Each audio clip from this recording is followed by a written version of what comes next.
শুধু শুক্রবারে 2 রাকাত জুমার নামাজ পড়ে সালাম ফিরাইয়া বাইর হইয়া যে যান, আর যে 1 সপ্তাহ আসেন না আপনি নাফরমান।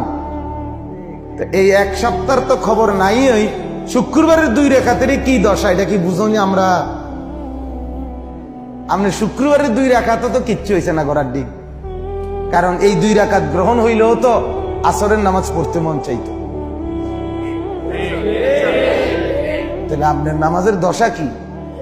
হ্যাঁ, আপনি হাজিরা দেন আইসা আল্লাহকে বুঝান, ঠাট্টা করেন আল্লাহর সাথে, মস্কারি করেন আল্লাহর সাথে, আল্লাহকে সোজা মনে করছেন, বোকা মনে করছেন। নাউযুবিল্লাহ। কি ভাবছেন মিয়া? কি ভাবছেন? কি ভাবছেন?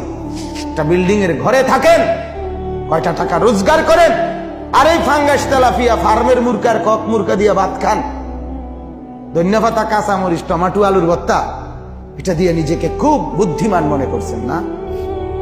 খুব সুখের জিন্দেগি মনে করছেন।